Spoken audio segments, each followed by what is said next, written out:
Economia no contexto certo.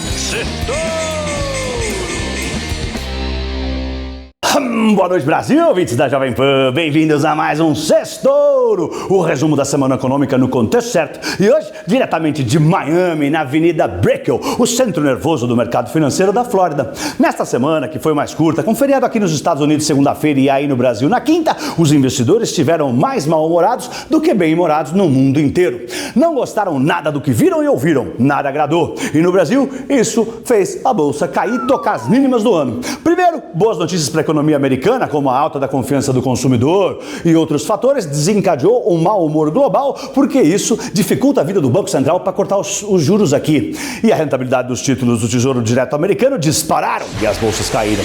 Depois, más notícias para a economia também pesaram nas bolsas por aqui. O PIB do primeiro trimestre dos Estados Unidos cresceu menos do que era estimado, né? E arrefecimento econômico significa que os juros podem cair mais cedo. E os investidores poderiam ter ficado felizes, né? Mas não, nesse caso eles preferiram olhar a metade vazia do copo e entenderam que isso pode ser mais uma preocupação para o consumo e, portanto, para o lucro das empresas, e as ações caíram de novo. Hoje saiu a inflação preferida do Banco Central americano, o PCE, e veio em linha, animou um pouco, mas nada de euforia. A impressão que dá é que os investidores estão meio perdidos. No fim da semana, o Ibovespa fechou com 1% de queda na casa dos 122 mil pontos, enquanto o dólar subiu 1% e fechou valendo R$ 5,24. Vamos para os pontos que eu separei para o nosso Sextouro de hoje. Primeiro ponto, Nubank ultrapassa o Itaú. 2 anos depois, o Nubank voltou a valer mais que o Itaú Unibanco na bolsa. Terça-feira, o Nubank fechou o pregão valendo 297 bilhões de reais em valor de mercado contra 288 do Itaú.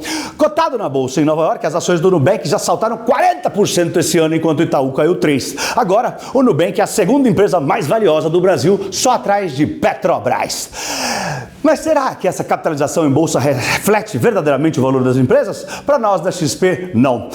A gente fez um estudo onde explicamos por que continuamos preferindo o Itaú a Nubank. A tese de crescimento, né, e a alavancagem operacional do Nubank foi provada sim, mas na nossa opinião, a fintech está negociando com múltiplos muito altos, muito maiores do que outros bancos. Já o Itaú, vemos o banco negociando em linha com os pares e até com certo desconto. Segundo ponto, novos impostos. O governo está correndo para conseguir gerar receitas e não deixar as contas públicas ficarem no vermelho depois que as desonerações para 17 setores da economia foram mantidas. Mesmo sendo uma medida impopular, o governo cedeu e chegou a um acordo com o Congresso, e quem vai pagar a conta são as empresas de varejo e online chinesas.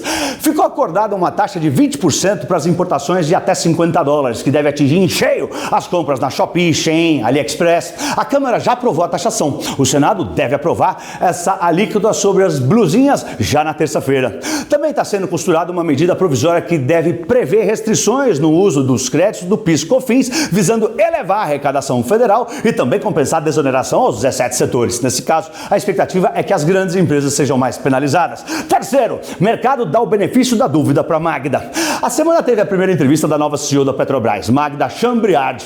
Ela falou sobre vários assuntos e, no geral, trouxe alívio para o mercado. O mercado gostou que Magda deixou claro que vai dar continuidade ao foco na exploração e produção do pré-sal, vai procurar mais ganhos de eficiência e trabalhar para manter a rentabilidade da empresa. As declarações de que ela se mostra alinhada com o presidente Lula já eram esperadas e não causaram nenhuma reação aos investidores. Magda disse que pode investir em fertilizantes, indústria naval, refino e energias alternativas. De qualquer maneira, os analistas queriam mais clareza sobre os dividendos. Magda só disse que se tiver lucro, vai ter dividendo e que a Petrobras vai dar muito lucro. Por enquanto, o mercado está dando o benefício da dúvida à nova executiva. Quarto ponto, tom mais ameno de Campos Neto. A inflação que saiu essa semana veio mais fraca do que o esperado e alimentou as expectativas de que os juros no Brasil vão continuar caindo. O tom bem mais ameno do presidente do Banco Central, Roberto Campos Neto, também alimentou as esperanças. O presidente do BC disse que as expectativas da inflação voltaram a subir por ruídos recentes, mas que devem se estabilizar e melhorar. De qualquer maneira, as apostas do mercado ainda indicam que o Copom não vai cortar os juros da reunião de junho,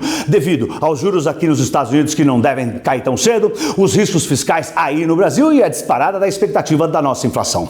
Campos Neto também repetiu que a divisão dos votos da última decisão de juros do Copom foi técnica e não política, e que mais pra frente o mercado vai perceber que houve erro de interpretação dos eventos. Além disso, ele também falou que acha que o medo, da troca de presidentes do Banco Central vai passar. Quinto ponto, Trump condenado. O ex-presidente Donald Trump, que vai concorrer à presidência dos Estados Unidos de novo, dia 5 de novembro, foi considerado culpado por um grupo de jurados de todas as 34 acusações criminais de falsificação de registros comerciais, relacionada a um pagamento escondido ali para a estrela pornô lá, Stormy Daniels.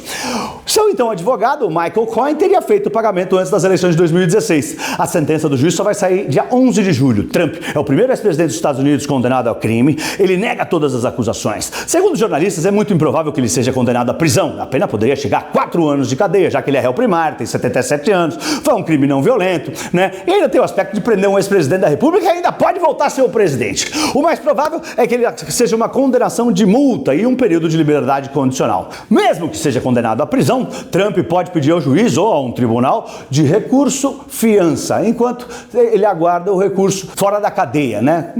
Ele pode contestar a condenação. Se o Trump for eleito presidente, é quase certo que ele vai permanecer fora de custódia enquanto estiver no cargo para evitar interferências na sua função oficial. Saíram relatos aqui nos Estados Unidos que os bilionários lá de Wall Street correram para avisar Trump que estão com ele e vão apoiar, mesmo que ele seja condenado. Trump prometeu cortar impostos para ricos, eliminar regulamentações. O presidente Joe Biden quer fazer exatamente o oposto. E para a semana que vem eu volto para o Brasil, vai ter decisão de juros do Banco Central Europeu, vai sair o payroll, o pai de todos os indicadores econômicos do mundo, os dados do emprego do cidadão urbano americano, que sai toda primeira sexta-feira do mês, além dos PMIs em tudo que é país e a reunião da OPEP+.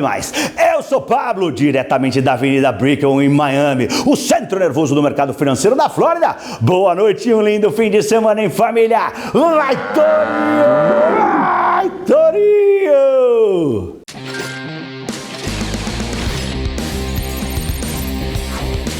Economia no contexto certo. Sextou!